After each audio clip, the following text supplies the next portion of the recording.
Hello guys, स्वागत है आप सभी का एक और नए वीडियो में। Maths class 10th all India 2020 CBSE boards के फाइनल एग्जाम में सेक्शन सी में हमें अर्थमेटिक प्रोग्रेशन यूनिट यानी कि एपी में से जो 3 मार्क्स का क्वेश्चन आया था वो मैं आपको आज इस वीडियो में समझाने वाला हूं। क्वेश्चन है हमारा, solve the equation 1 + 4 + 7 + 10 up to x is equal to 287। तो हमें ये इक्वेशन सॉल्व करनी है। एपी का क्वेश्चन है ये, क्योंकि यहाँ पे जो हमें ये सम दे रखा है ये प्रॉपर एक एपी है, क्योंकि 1 से आपका अगर 3 का आप कॉमन डिफरेंस बढ़ाते हो तो आपको 4 मिलेगा, उसमें आप 3 ऐड करोगे तो आपको 7 मिलेगा, उसमें आप 3 ऐड करोगे तो आपको 10 मिलेगा एंड सो ऑन। ये आपकी जा रही है x तक, जिसके वजह से आपका जो फर्स्ट टर्म है यानी कि a, आपका जो फर्स्ट टर्म है वो हो गया है 1 और आपका जो कॉमन डिफरेंस जिसको आप d से रिप्रेजेंट करते हो वो हो चुका है 3। कॉमन डिफरेंस किस तरीके से निकलता है, आप यहाँ पे सेकेंड टर्म में से फर्स्ट टर्म को सब्ट्रैक्ट करोगे, यानी कि आप a2 में से a1 को सब्ट्रैक्ट करोगे जो कि होगा 4 - 1 इज इक्वल टू 3। इसको क्रॉस चेक करने के लिए हम यहाँ पे a3 में से a2 को सब्ट्रैक्ट करके और देखेंगे जो कि हमें देगा 7 - 4 इज इक्वल टू 3। इसके आगे और चेक करने की हमें ज़रूरत नहीं है। आप इवेंचुअली यहाँ पे देख सकते हो कि किस तरीके से 3 के ऑर्डर में ये एपी बढ़ती जा रही है और इन सब के सम की वैल्यू तो हमारा सम जो है वो रिप्रेजेंट होता है एसएन से। इस सम की वैल्यू हमें पता है 287। ये हमें सम की वैल्यू उन्होंने एक्स्ट्रा गिवन दी है जो कि हमें आगे काम आएगी, क्योंकि हमें सम का फॉर्मूला यूज करना रहेगा। सम का फॉर्मूला जो हमने पढ़ा है वो होता है n/2 ब्रैकेट में 2a + n-1 इंटू डी। ये हमारा सम का फॉर्मूला होता है जो हम एपी यूनिट में पढ़ते आ रहे हैं। सम का फॉर्मूला यूज करते हैं अगर कोई भी हमें एक अर्थमेटिक प्रोग्रेशन यानी कि इस तरीके से जिसमें सेम पर्टिकुलर डिफरेंस होता है और हमें एपी एक सीरीज मिलती है, उसका सम फाइंड करने के लिए हमारा ये फॉर्मूला हम यूज करते हैं। और हमारा जो लास्ट टर्म होता है उसको हम ए एन से रिप्रेजेंट करते हैं और उसको निकालने का फॉर्मूला होता है a + n-1 इंटू डी। ये हमारा ए एन का फॉर्मूला होता है। दोनों फॉर्मूले किस तरीके से जनरेट हुए हैं मैंने ड्राइव करके बताए हैं प्रीवियस वीडियोस में। आपको उन वीडियोस को देखने की वैसे ज़रूरत नहीं है, क्योंकि क्वेश्चन में आपको सिर्फ इन फॉर्मूले का यूज़ करना है। आपको ये धीरे धीरे दिमाग में बैठ जाएंगे अब जब ज़्यादा से ज़्यादा क्वेश्चन सॉल्व करोगे तो हमारा यहाँ पे ए एन हमें पता है, लास्ट टर्म जो है वो एक्स है, तो हमारा ए एन जो है वो हमें एक्स पता है और हमारी ए की वैल्यू जो है वो हमें पता है कि 1 है हमारा फर्स्ट टर्म। तो 1 हम यहाँ पे लिख सकते हैं प्लस n-1 इंटू डी की जो वैल्यू है, डी हमारा आया था कॉमन डिफरेंस, जो हमने a2 में से a1 को सब्ट्रैक्ट किया था तो हमें मिला था 3।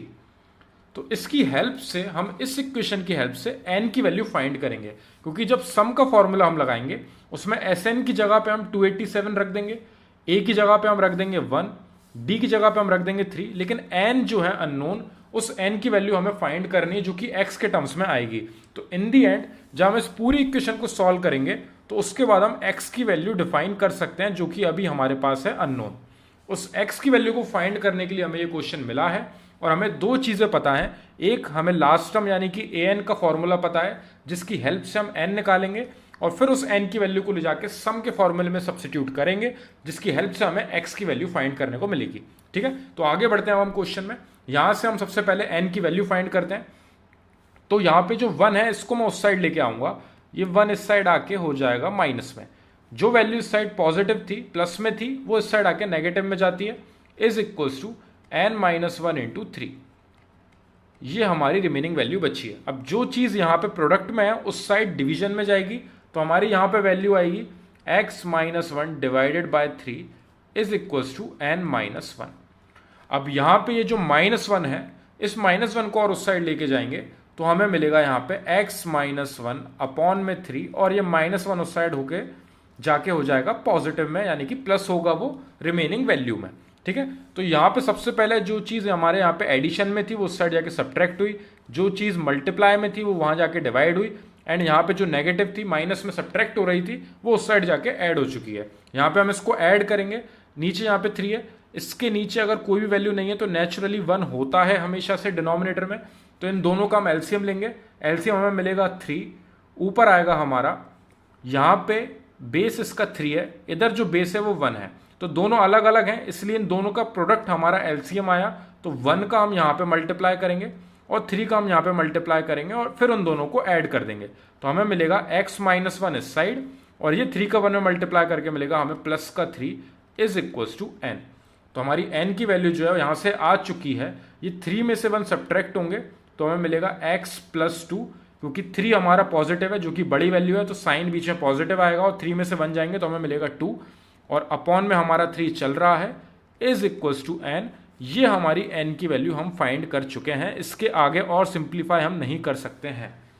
तो ये n की फाइनल वैल्यू हमारी आ चुकी है। इस n की वैल्यू को ले जाके हम सम के फॉर्मूले में सब्स्टिट्यूट करेंगे। सम का फॉर्मूला हमारा हम एक बार और लिख लेते हैं यहाँ पे, और मैं यहाँ पे एक लाइन ड्रॉ कर देता हूँ ताकि आपको कन्फ्यूजन नहीं होगा। ठीक है, तो हमें सबसे पहले ये वाला पार्ट सॉल्व करना है ताकि हम n की वैल्यू निकाल सकें। अब उस n की वैल्यू को हम सम के फॉर्मूले में रखेंगे। सम का फॉर्मूला एक बार और लिखते हैं हम यहाँ पे, Sn is equals to n upon 2 bracket में 2a plus n minus 1 into D. ये हमारा सम का फॉर्मूला होता है। सम की हमें वैल्यू पता है 287, क्योंकि उन्होंने हमें क्वेश्चन उस तरीके से ही दिया है 1 प्लस 4 प्लस 7 प्लस 10। तो ये पूरी एपी का जब आप सम कर रहे हो तो आपको 287 मिल रहा है। तो ये सम की जगह पे 287 रखेंगे हम value is equals to n की जगह पे जो n की वैल्यू हमने फाइंड करी है x प्लस 2 अपॉन में 3। तो यहाँ पे आएगा x प्लस 2 अपॉन में 3, ये हमारी n की वैल्यू है। और ये जो 3 नीचे है ये डिनोमिनेटर में हमारे n की वैल्यू में था, और यहाँ पे फॉर्मूले में भी हमारा एक 2 है एक्स्ट्रा, तो वो यहाँ पे मल्टीप्लाई होगा इस 3 में। ठीक है, ये 2 यहाँ पे फॉर्मूले में पहले से है और n की वैल्यू में हमारा डिनोमिनेटर में 3 था, तो वो एक एक्स्ट्रा आ चुका है यहाँ पे। फिर हमारा जो फॉर्मूला है 2a plus n minus 1 into D, इसमें हम थोड़ा सा दिमाग लगा सकते हैं। किस तरीके से? इस 2a को मैं इस तरीके से लिख सकता हूँ a प्लस a, ये 2a को मैंने ब्रेक कर लिया a प्लस a में, और बाकी रिमेनिंग वैल्यू को मैं इस तरीके से लिख दूं n minus 1 into D, same to same. तो यहाँ पे मैंने इसको ब्रेक किस तरीके से करा है, a प्लस a के टर्म्स में मैंने इस 2a को तोड़ा ताकि ये जो रिमेनिंग वैल्यू है a plus n minus 1 into D, ये हमारा होता है an यानी कि लास्ट टर्म। और लास्ट टर्म हमारा यहाँ पे हमें गिवन है कितना है x, जो हमारा लास्ट टर्म है वो हमें पता है कितना है x। तो हमारी an की वैल्यू जो है यहाँ पे हम स्टार्टिंग से लिखते हैं 287 is equals to x plus 2 divide में हमारा है 2 इंटू 3, हम यहाँ पे 6 कर लेते हैं, और बाकी value a plus n minus 1 into D को, ये वाली वैल्यू को हम an से रिप्लेस कर देते हैं। ठीक है, ये an का फॉर्मूला होता है, an यानी कि लास्ट टर्म हमारा। तो इस लास्ट टर्म की वैल्यू हमारी है x, जो कि क्वेश्चन में हमें गिवन है। यहाँ पे लास्ट टर्म हमारा x है, जैसे फर्स्ट टर्म हमें 1 पता था उसी तरीके से लास्ट टर्म हमें x पता है। तो उस x को यहाँ पे लाके हम सब्स्टिट्यूट करेंगे। 287 के पास मैं ये 6 को और पहुंचा रहा हूँ, जो चीज़ यहाँ पे डिवाइड में है उस साइड जाके मल्टीप्लाई होगी is equals to x plus 2, ये एक ब्रैकेट में है हमारा। a की वैल्यू हम रख देंगे, a की वैल्यू हमारी 1 है, हमने स्टार्टिंग में देखा हमारा फर्स्ट टर्म हमें 1 पता है, तो a की जगह पे हम 1 रखेंगे, और लास्ट टर्म हमारा x है यानी कि an की जगह पे हम रखेंगे x। तो अभी हमने सारी वैल्यूज यहाँ पे सब्स्टिट्यूट कर दी हैं। अब हमें नॉर्मल कैलकुलेशन करना है। यहाँ पे प्रोडक्ट होगा दोनों ब्रैकेट्स का, उसको हम करेंगे। यहाँ पे 287 का 6 में मल्टीप्लाई करेंगे, तो यहाँ पे मल्टीप्लाई करने से आएगा हमारा 7 6 42, 2 पीछे आया, 4 कैरी ओवर गया, 6 8 48, 48 और आपका 4 आपको देगा 52, तो ये 2 यहाँ पे आया, 5 कैरी ओवर, 6 2 12, 12 और 5 आपके होंगे 17, यानी कि 1722 आपकी आ रही है वैल्यू इज इक्वल्स टू। अब इस x का पहले मैं इधर 1 में मल्टीप्लाई करूंगा तो हमें मिलेगा x, फिर इस x का मैं मल्टीप्लाई करूंगा इस वाले x में तो हमें मिलेगा प्लस का x स्क्वायर, क्योंकि यहाँ पे पॉजिटिव साइन है, यहाँ पे भी पॉजिटिव साइन है, यहाँ पे भी पॉजिटिव साइन है। तो इस पॉजिटिव वैल्यू को जब मैं इधर मल्टीप्लाई करूंगा 1 में तो हमें पॉजिटिव का x मिलेगा, सेम x का x में मल्टीप्लाई करूंगा तो x स्क्वायर मिलेगा। यहाँ पे आप ये वाला पार्ट में रब कर रहा हूँ ताकि आपको कन्फ्यूजन ना हो। तो इस तरीके से हमने यहाँ पे मल्टीप्लाई कर दिया है। अभी हमने आगे वाली वैल्यू का दोनों में मल्टीप्लाई करा है दूसरे ब्रैकेट में, अब पीछे वाली वैल्यू का दोनों में मल्टीप्लाई करेंगे। तो 2 का 1 में मल्टीप्लाई हमें देगा प्लस का 2, एंड 2 का मल्टीप्लाई हमारा पीछे x में देगा हमें प्लस का 2x। तो ये प्रॉपर मल्टीप्लाई करा है हमने, ब्रैकेट में एक वैल्यू को उठा के पीछे वाले ब्रैकेट में दोनों में मल्टीप्लाई, सेकंड वैल्यू को उठा के दूसरे ब्रैकेट में दोनों में मल्टीप्लाई। जो वैल्यू आई है अब उसको हम सिंप्लीफाई करेंगे। तो यहां पे हम 1722 को इस साइड लेके आएंगे, हम इस साइड लेके जाएंगे, इधर सिर्फ 0 छोड़ेंगे रिमेनिंग हमारा, तो यहाँ पे 0 बचेगा। इज इक्वल टू, मैं एक्स स्क्वायर को आगे लिख रहा हूँ, एक्स स्क्वायर हो गया हमारा, और ये 2x और x ऐड होके मेरे को दे रहे हैं प्लस का 3x, ये प्लस का 2 हमारा सेम टू सेम, और ये 1722 जो इस साइड पॉजिटिव था उस साइड आके नेगेटिव हो जाएगा 1722 यहां पे। ये 0 इस साइड बचा है, एक्स स्क्वायर मैंने आगे लिखा है, फिर मैंने यहाँ पे x और 2x ऐड करके 3x कर दिए हैं, और ये प्लस का 2 मैंने पीछे लिखा, और जो वैल्यू उस साइड थी LHS में मैं उसको RHS में लाके मैं यहाँ पे सब्ट्रैक्ट करूंगा। तो 0 इज इक्वल टू, यहाँ पे हमारी वैल्यू आ रही है एक्स स्क्वायर प्लस 3x, ये 2 जो है 1722 में सब्ट्रैक्ट होगा तो हमें मिलेगा माइनस का 1720। पीछे आप 2 में से 2 सब्ट्रैक्ट कर दीजिए तो यहाँ पे 0 बचेगा, बाकी सारी वैल्यूज में चेंजेस नहीं होगा, और ये वाली वैल्यू जो थी हमारी वो बड़ी थी जो कि नेगेटिव थी, इसलिए साइन माइनस का आएगा हमारा यहाँ पे। तो ये हमारी एक क्वाड्रेटिक इक्वेशन फॉर्म हुई है। अभी हमने AP लेके चले थे, हम हमारी AP जो यूनिट थी उसका हमने कंसेप्ट लगाया था सम का फॉर्मूला, और हमने an यानी कि लास्ट टर्म का यहाँ पे कंसेप्ट यूज किया था। उसको सॉल्व करके हम ऐसी इक्वेशन पे पहुंच चुके हैं जो हमारी क्वाड्रेटिक इक्वेशन है, और क्वाड्रेटिक इक्वेशन चैप्टर यानी कि हमारी यूनिट 4 हमने उसमें पढ़ा है कि क्वाड्रेटिक इक्वेशन जब भी हमें मिलती है उसको हम किस तरीके से सॉल्व करते हैं। तो हमारे पास 3 मेथड्स हैं, एक होता है हमारा फॉर्मूला मेथड, एक होता है हमारा फैक्टराइजेशन मेथड जिसको हम बोलते हैं मिडिल टर्म स्प्लिट, और एक होता है हमारा completing the square method. Completing the square method काफी ज्यादा लेंथी हो जाता है। फॉर्मूला मेथड में अगर आप ये वाली वैल्यू देखोगे तो इस फॉर्मूला मेथड में आप ये वैल्यू रखोगे तो आपको काफी लेंथी पड़ेगा उसको सॉल्व करने में। तो यहाँ पे हम फैक्टराइजेशन मेथड का यूज करेंगे, और मैक्सिमम क्वेश्चंस में फैक्टराइजेशन मेथड ही यूज करता हूँ। तो मैं यहाँ पे आपको थोड़े आसान तरीके से यहाँ पे एक्सप्लेन करने की कोशिश करूंगा फैक्टराइजेशन मेथड, यानी कि आपका मिडिल टर्म स्प्लिट। तो वो फॉर्मूले का नाम ही होता है मिडिल टर्म स्प्लिट, यानी कि आप बीच वाले टर्म को स्प्लिट कर रहे हो 2 पार्ट में। तो यहाँ पे मैं इक्वेशन को लिख रहा हूँ x square plus 3x minus 1720 is equal to 0। ठीक है, मैंने इसको जस्ट ट्विस्ट कर दिया है, यहाँ पे 0 था मैंने इस साइड लिख दिया, बाकी मैंने जो हमारी इक्वेशन है सेम ऑर्डर में अरेंज करिए। जो हमारी इक्वेशन है वो हमें किस फॉर्मेट में मिलती है, ax square plus bx plus c is equal to 0। हमारी जो इक्वेशन है वो हमेशा इस फॉर्मेट में होती है। अब आप बोलोगे कि यहाँ पे प्लस साइन है, यहाँ पे माइनस साइन है, तो देखिए यहाँ पे जो एक्स स्क्वायर है इसके आगे कोई भी न्यूमेरिकल वैल्यू नहीं है, यानी कि यहाँ पे न्यूमेरिकल वैल्यू है आपकी 1। ठीक है, अगर इसके आगे कोई भी मल्टीप्लाई में वैल्यू नहीं है तो नेचुरली यहाँ पे 1 रहता है, तो आपकी a की वैल्यू 1 होती है, b की वैल्यू आपकी 3 होती है, और c की वैल्यू होगी आपकी माइनस का 1720। और सबसे इंपॉर्टेंट चीज इक्वल्स टू में आपका 0 होना कंपलसरी है। अगर वहां कोई वैल्यू है तो आप उसको इस साइड लाके पहले ऐड या सब्ट्रैक्ट करो। ठीक है, तो यहां पे जो c है वो आपका माइनस का 1720 है। तो आपका सबसे पहला प्रोसेस क्या होता है मिडिल टर्म स्प्लिट में, आप a का c में करते हो मल्टीप्लाई, यहां पे आप मल्टीप्लाई करोगे तो यहां पे हम 1 का माइनस का 1720 में मल्टीप्लाई करेंगे। इसीलिए मैंने आपको ये बताया कि हमारे इक्वेशन में हम प्लस साइन लिखते हैं, लेकिन अगर यहाँ पे प्लस होता तो हम पॉजिटिव लेते, लेकिन यहाँ पे अगर नेगेटिव वैल्यू हो तो हमारी c की वैल्यू जो है वो माइनस की 1720 है। तो हमें a और c का प्रोडक्ट करना है जो कि होगा हमारा 1 का मल्टीप्लाई माइनस का 1720 में, तो हमें वैल्यू मिलेगी माइनस का 1720 1 में मल्टीप्लाई करने के बाद। अब इसको मैं एक बॉक्स में बंद करके रख रहा हूं क्योंकि ये माइनस साइन हमारा बहुत कम आएगा हमारे एंड में। ठीक है, अब यहां पे आप इस नेगेटिव साइन को थोड़ी देर के लिए भूल जाइए और आप ये 1720 जो कि आपकी न्यूमेरिकल वैल्यू है इसके आप निकालेंगे फैक्टर्स।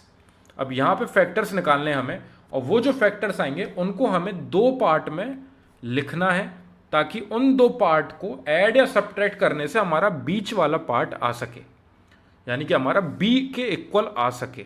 ठीक है, तो हमारा b कितना है 3, तो उस 3 के इक्वल लाना है हमें। यहां पे फैक्टर्स इस तरीके से निकालने कि वो जो 2 फैक्टर्स आए हमारे उसको या तो ऐड करें या फिर उसको सब्ट्रैक्ट करें, तो हमारा बीच वाली वैल्यू यानी कि 3 आए जो कि हमारी पॉजिटिव 3 है। ठीक है ना, तो पॉजिटिव 3 आना कंपलसरी है। तो यहां पे हम फैक्टर्स निकालेंगे।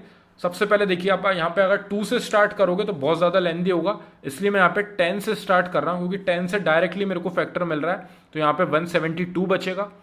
फिर यहाँ पे हम 2 से फैक्टर निकाल लेते हैं। 2 से फैक्टर निकालेंगे तो हमें मिलेगा यहाँ पे 86, क्योंकि 2 से जाएगा 16 8 बार में, 1 बचेगा, 2 से जाएगा 12 6 बार में, फिर वापस हम 2 से फैक्टर्स निकालेंगे, हमें मिलेगा यहाँ पे 43, और 43 और आगे यहाँ पे स्प्लिट नहीं हो पाएगा, तो 43 ही आएगा आपका एंड वाला फैक्टर। तो आपके 4 फैक्टर्स आए हैं, लेकिन आपको यहाँ पे 2 फैक्टर में स्प्लिट करना है, जिनको ऐड या सब्ट्रैक्ट करके आपको प्लस का 3 मिले। तो आप यहाँ पे देख सकते हैं कि अगर मैं इस 10 का मल्टीप्लाई 2 में करता हूँ तो मेरे को मिलेगा 20, उस 20 का मल्टीप्लाई 2 में करता हूँ तो मेरे को मिलेगा 40, और एक फैक्टर मेरा 43 मेरे को दिख रहा है। अगर मैं यहाँ पे 43 पॉजिटिव ले लूँ और ये जो बाकी के 3 वैल्यू हैं इनको मल्टीप्लाई करके दूसरा फैक्टर में माइनस का 40 ले लूँ, तो 43 में से 40 को सब्ट्रैक्ट करके मेरे को प्लस का 3 गारंटी मिलेगा। और सेकंड चीज, मैंने ये बॉक्स बंद करवाया था यहाँ पे जो माइनस का 1720 था। अगर आप 43 जो कि आपकी प्लस की वैल्यू है उसका मल्टीप्लाई करते हो -40 में, तो आपका रिजल्ट क्या आना चाहिए, माइनस का 1720। अगर इनको मल्टीप्लाई करने के बाद, दोनों फैक्टर्स को मल्टीप्लाई करने के बाद अगर ये सेम वैल्यू नहीं आ रही है, सेम वैल्यू मतलब माइनस साइन के साथ, तो आपने क्वेश्चन में गलती करी है। तो 43 का -40 में मल्टीप्लाई करके देखिएगा, आपको माइनस का 1720 आंसर मिलेगा। तो इन दोनों को ऐड या सब्ट्रैक्ट करके हमारी बीच वाली वैल्यू आनी चाहिए, और इन दोनों को मल्टीप्लाई करके हमारा ए और सी के प्रोडक्ट के इक्वल आना चाहिए। ये 2 कंडीशन इंपॉर्टेंट होती हैं फैक्टराइजेशन मेथड में। अब हमें दोनों फैक्टर्स मिल चुके हैं, प्लस का 43 और माइनस का 40। तो मैं यहां पे इसको 43x और माइनस का 40x लिखूंगा, और इन दोनों वैल्यूज को ले जाके मैं इस बीच वाले टर्म की जगह पे सब्स्टिट्यूट करूंगा। तो हमारी जो इक्वेशन है x² plus 3x minus 1720 is equal to 0। यहां पे 3x की जगह पे अब हम लिख सकते हैं x² प्लस का 43x minus 40x minus 1720 is equal to 0। अब अगर आप देखोगे तो मैंने क्वेश्चन में कोई भी चेंजेस नहीं करे हैं। 43x में से 40 को सब्ट्रैक्ट करोगे आप तो यहां पे आपका 3x ही आएगा। तो लेकिन यहां पे आप लोग सोचेंगे कि 3x को हम और किसी वे में लिख सकते हैं, 46 में से 43 जाएगा तब भी 3 मिलेगा, तब भी इसलिए हम a और c का मल्टीप्लाई करते हैं, जो वैल्यू आती है उसके फैक्टर्स निकालते हैं और उन फैक्टर्स की हेल्प से 2 पार्ट में स्प्लिट करते हैं जिनको हम यहाँ पे यूज कर सकें। ऐसे कोई भी वैल्यू को नहीं लिख सकते हम, 7 में से 4 जाएगा तब भी 3 मिलेगा, 10 में से 7 जाएगा तब भी 3 मिलेगा, लेकिन उन्हें हम नहीं रिप्लेस कर सकते हैं। यहाँ पे रिप्लेस करने के लिए हमें इस तरीके से फैक्टर्स निकालना पड़ेगा ए और सी का प्रोडक्ट करने के बाद, जो कि हमारा आया था -1720। 2 फैक्टर्स आए जिनको ऐड या सब्ट्रैक्ट करने पे हमारा बीच वाला टर्म आ रहा है, और दोनों को मल्टीप्लाई करने पे हमारा ए और सी के प्रोडक्ट के इक्वल आ रहा है। दोनों कंडीशन सेटिस्फाई हुई, इक्वेशन को हमने यहाँ पे रिप्लेस किया। स्टार्टिंग 2 में से हम कॉमन लेंगे, स्टार्टिंग के 2 में से हमारा कॉमन आ रहा है x, तो हमारा यहाँ पे बचेगा सिंगल x प्लस यहाँ पे बचेगा हमारा 43, क्योंकि x हमारा बाहर जा चुका है कॉमन, तो यहाँ पे जो x² थे यानी कि आपके पास 2x थे वो सिंगल x बचेगा और यहाँ पे 43 अकेला बचेगा। यहाँ पे आप देखोगे दोनों के पास माइनस साइन कॉमन है, तो माइनस साइन तो पहले कॉमन ले ही लिया, और दोनों के पास 40 भी कॉमन है, तो यहाँ पे हम -40 जो है कॉमन लेंगे, तो यहाँ पे हमारा बचेगा इस साइड x, क्योंकि माइनस का 40 जा चुका है तो प्लस का x बचेगा, क्योंकि माइनस साइन बाहर जा चुका है। सेम यहाँ से माइनस साइन बाहर चला गया तो अंदर हमारा बचेगा प्लस का साइन, और 1720 जो है 1720 माइनस का वो किसके इक्वल होता है, 43 मल्टीप्लाई बाय -40 के इक्वल। यहाँ पे हम देख चुके हैं इस तरीके से। तो अगर मैं -40 जो है कॉमन ले रहा हूँ और यहाँ से मैं इसको बाहर निकाल रहा हूँ, तो मेरा अंदर क्या बचेगा ब्रैकेट में, प्लस का 43 इज इक्वल टू 0। और फिर इन दी एंड जो एक और इंपॉर्टेंट चीज, ये वाला ब्रैकेट जो है ये सेम इसके इक्वल आना चाहिए। जब आप यहाँ पे कॉमन लोगे और अगर आपके ये दोनों ब्रैकेट्स मैच नहीं कर रहे हैं तो फिर से आपने कहीं ना कहीं गलती करी है, तो आप वापस क्रॉस चेक करिए ऊपर। ठीक है, आगे बढ़ते हैं। अब हम ये जो दोनों ब्रैकेट सेम आए हैं x प्लस 43, इसको अब हम कॉमन लेंगे, तो x प्लस 43 जो है बाहर गया। जब इस साइड से x प्लस 43 बाहर आया तो इधर क्या बचा, सिर्फ x, क्योंकि ये पूरी वैल्यू में से x प्लस 43 बाहर आ चुका है, और इधर से x प्लस 43 बाहर गया तो माइनस का 40 हमारा अंदर बचेगा ब्रैकेट में, इज इक्वल टू 0। अब ये दोनों वैल्यूज का प्रोडक्ट जो है 0 के इक्वल है। इसका मतलब ये होता है या तो ये वाली वैल्यू x प्लस 43 जो है वो 0 के इक्वल होगी, या फिर x माइनस 40 जो है वो 0 के इक्वल होगी। तभी दोनों का प्रोडक्ट जो है 0 के इक्वल होगा। क्योंकि अगर इन दोनों वैल्यू को मल्टीप्लाई करने पे 0 आ रहा है तो या तो इसकी वैल्यू 0 के इक्वल है या फिर इसकी वैल्यू 0 के इक्वल है। तो दोनों को अलग अलग हम 0 के इक्वल कंपेयर करते हैं, जिसकी वजह से यहाँ पे x की वैल्यू आ रही है हमारी ये 43, उस साइड जाके माइनस का 43 हो जाएगा, और यहाँ पे हमारी वैल्यू आएगी x is equal two plus का 40। अब क्वेश्चन में हमसे x की वैल्यू फाइंड करने को बोला था, जो कि हमारी -43 नहीं होगी क्वेश्चन के हिसाब से। क्योंकि क्वेश्चन अगर आप देखोगे तो आपको जो AP गिवन है वो है 1 + 4 + 7 + 10। तो आप देख रहे हो यहाँ पे 3 ऐड होते जा रहे हैं। तो इन दी एंड जब आप यहाँ पे 3 ऐड करते जाओगे तो प्लस का ही आंसर आएगा। तो x की वैल्यू जो है आपकी यहाँ पे निकल के आएगी +40, और जो -43 आई है हमारा एक और आंसर, वो हम वहाँ पे नहीं यूज करेंगे। हमारा फाइनल आंसर जो है x इज इक्वल टू 40 होगा। ये हमारा फाइनल आंसर होगा। यहाँ पे माइनस वाला क्यों रिजेक्ट किया है हमने? अगर ये नॉर्मल कोई और सा क्वेश्चन होता तो हमारे दोनों आंसर्स होते, लेकिन यहाँ पे ये वाला आंसर हमारा कैंसिल इसलिए हुआ है क्योंकि हमारी AP जो है वो AP ऐड होती हुई चल रही है। 1 में 3 ऐड हुआ है, 4 में 3 ऐड हुआ है, 7 में 3 ऐड हुआ है।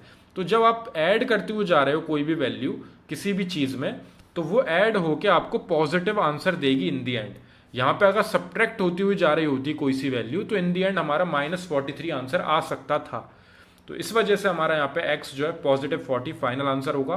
कोई भी डाउट हो अगर आपको इस क्वेश्चन में, मेरे को कमेंट सेक्शन में डिस्क्राइब करना।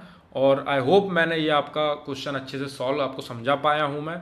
और कोई भी अगर इसमें बेसिक आपको दिक्कत आ रही है या फिर AN में या फिर सम के फॉर्मूले में, तो आप मेरे को कमेंट सेक्शन में डिस्क्राइब करना ताकि मैं उनको सॉल्व कर सकूं और फिर हम नेक्स्ट क्वेश्चन पे बढ़ सकें। Thank you very much for watching this video.